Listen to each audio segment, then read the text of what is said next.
మీరు ఒకసారి అబ్దుల్ కలాం గారి స్పీచెస్ వినండి. ఆయన ఎప్పుడూ కూడా సింపుల్ ప్రెజెంట్ టెన్స్ ఉపయోగించి మాట్లాడేవాళ్ళు.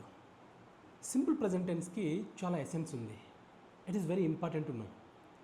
ఎందుకంటే మనకు టెన్సెస్ 3 టైప్స్ ఉన్నాయి కదా, present, past and future tense అని. మళ్ళీ ఫర్దర్గా వీటిని డివైడ్ చేస్తే each tense is divided into 4 types: simple present tense, present continuous tense, present perfect tense, present perfect continuous tense. అలాగే simple past tense, past continuous tense, past perfect tense, past perfect continuous tense. Next simple future tense, future continuous tense, future perfect tense, future perfect continuous tense. అంటే మనకి మొత్తం 12 tenses ఉన్నాయి. ఈ 12 టెన్సెస్లో కూడా simple present tense అనేది చాలా important. ఎందుకంటే simple present tense ఉపయోగించి మాట్లాడడం చాలా ఈజీ అనమాట. అందుకే మీకు చెప్పాను నేను, ఒకసారి మీరు యూట్యూబ్లో అయినా సరే అబ్దుల్ కలాం గారి స్పీచెస్ ఒకసారి వినండి, మీకే అర్థమవుతుంది how easy it is to speak in English by using simple present tense. Simple present tense ఉపయోగించి ఇంగ్లీష్లో మాట్లాడడం చాలా ఈజీ అనే విషయం మీకు అర్థమవుతుంది. ఎంత ఈజీ చూడండి, దాని స్ట్రక్చర్ కూడా చూడండి ఎంత ఈజీనో. సబ్జెక్ట్ ఉంటుంది, వర్బ్ 1 ఉంటుంది, ప్లస్ ఆబ్జెక్ట్ ఉంటుంది, అంతే. వెరీ ఈజీ అనమాట. సబ్జెక్ట్ అంటే ఏంటి? సో ఇప్పుడు నేను మాట్లాడుతున్నాను కాబట్టి నేను సబ్జెక్ట్, అంతే. Simple, very easy. కాంప్లికేట్ చేయాల్సిన అవసరం ఏం లేదు దానికి. I speak English for example. ఇక్కడ నేను, ఐ అంటే ఎవరు? నేను. రైట్? పని చేస్తాను, అంటే పని చేయడం అంటే నేను మాట్లాడడం కదా. సో ఇక్కడ పని చేసే వ్యక్తి అంటే కర్త అనమాట. Right? Subject I. Very simple. Speak verb 1 అంటే base form of the verb, లేదా root form of the verb, లేదా present form of the verb అంటారు దాన్ని. Speak V1 verb 1. English object, subject verb object. Very simple. Subject verb 1 object అనమాట. అంత easy అనమాట ఇంగ్లీష్లో మాట్లాడడం. అందుకే నేను ఈ వీడియోలో పర్టికులర్గా ఏం చెప్పబోతున్నానంటే, సింపుల్ ప్రజెంట్ టెన్స్ ఉపయోగించి ఎప్పుడైతే మీరు ఇంగ్లీష్లో మాట్లాడడం స్టార్ట్ చేస్తారో అప్పుడు చాలా అలవోకగా మీరు ఇంగ్లీష్లో మాట్లాడగలుగుతారు.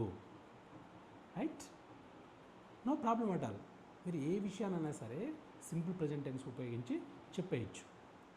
అంటే మీరు చెప్పాలనుకున్న విషయాన్ని ఈజీగా కన్వే చేయొచ్చు అనమాట. బిగినర్స్ కదా, మీరు ఇంగ్లీష్ నేర్చుకోవాలనుకుంటున్నారు కదా, కాబట్టి ఎప్పుడూ కూడా అని కష్టపడిపోకుండా ఫస్ట్ సింపుల్ విషయాల్ని తెలుసుకోండి, సింపుల్గా ఇంగ్లీష్లో మాట్లాడడం నేర్చుకోండి. ఓకేనా? ఇప్పుడు చూద్దాం సింపుల్ ప్రజెంట్ టెన్స్. ఏం చెప్పాము దీంట్లో? సబ్జెక్ట్ వర్బ్ 1 ఉంటుంది, ఆబ్జెక్ట్ ఉంటుంది, అంతే అనమాట. దీనికి మనం తెలుసుకోవాల్సింది ఒకటే, ఏంటి? పర్సనల్ ప్రొనౌన్స్ అనమాట. I, we. I first person singular, we first person plural, you second person singular, అలాగే ప్లూరల్ కూడా. నెక్స్ట్ హీ, షీ, ఇట్ అనమాట. అంటే అతను, ఆమె, అది లేదా ఇది, అంటే థర్డ్ పర్సన్ సింగులర్. దే అంటే వారు లేదా వీరు లేదా అవి లేదా ఇవి అని కూడా వస్తుందన్నమాట. ఎక్కువగా మనము వీటిని ఉపయోగించే సెంటెన్సెస్ని ఫ్రేమ్ చేస్తుంటాం ప్రతిరోజు కూడా. అందుకే పర్సనల్ ప్రొనౌన్స్ గురించి తెలుసుకునేసాం. ఇప్పుడు పర్సనల్ ప్రొనౌన్స్ అంటే ఏంటి? I, we, you, he, she, it, they కదా. నౌన్కు బదులుగా ఉపయోగించేది ప్రొనౌన్ అని చెప్పాము అనే విషయం అందరికీ కూడా తెలుసు. ఇప్పుడు ఏం చేయాలి? ఇక్కడ ఐ స్పీక్ ఇంగ్లీష్, నేను ఇంగ్లీష్ మాట్లాడతాను. ఐ తర్వాత వర్బ్ 1 ఉపయోగించాం, సింపుల్ ప్రజెంట్. నేను ఇంగ్లీష్ మాట్లాడతాను. Right? Next we speak English. We తర్వాత కూడా ఇక్కడేమో వర్బ్ 1 ఉపయోగించాం. వి స్పీక్ ఇంగ్లీష్, మేము ఇంగ్లీష్ మాట్లాడతాము లేదా మనము ఇంగ్లీష్ మాట్లాడతాము. ఓకే? రైట్? మనము ఇంగ్లీష్ మాట్లాడతాము. You speak English. ఇక్కడ సింగులర్కి ప్లూరల్ కూడా మనం యూ అనే ఉపయోగిస్తాం. నువ్వు ఇంగ్లీష్ మాట్లాడతావు లేదా మీరు ఇంగ్లీష్ మాట్లాడతారు అని కూడా చెప్పచ్చు. ఇక్కడ చిన్న మార్పు వస్తుంది, మీరు గమనించండి. సింపుల్ ప్రజెంట్ టెన్స్లో సబ్జెక్ట్ థర్డ్ పర్సన్ సింగులర్ వచ్చినప్పుడు వర్బ్ 1కి మనము ఎస్ లేదా ఈఎస్ని యాడ్ చేస్తాం, అంతే. పెద్ద కష్టం ఏం కాదు. ఇక్కడ వర్బ్ 1కి ఎస్ లేదా ఈఎస్ని యాడ్ చేస్తాం, అంతే.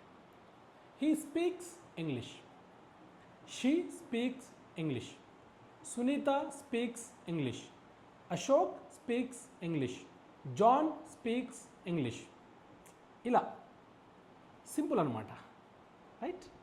ఇక్కడ ఏం నోటీస్ చేసాం మనము, సబ్జెక్ట్ థర్డ్ పర్సన్ సింగులర్ వచ్చినప్పుడు సింపుల్ ప్రజెంట్ టెన్స్లో మనం వర్బ్కి ఎస్ లేదా ఈఎస్ని యాడ్ చేయాలి అనే విషయం తెలుసుకున్నాం కదా. Next they third person plural కదా, కానీ ఇక్కడ ఎస్ ఈఎస్ యాడ్ చేయాల్సిన అవసరం లేదు. దే స్పీక్ ఇంగ్లీష్, వారు ఇంగ్లీష్ మాట్లాడతారు. Students speak English, children speak English. ఇలా అంతే. I get up early in the morning, I take breakfast, he goes to college, she cooks food, she sings a song, they play cricket. ఇలా అనమాట, right. You read A book.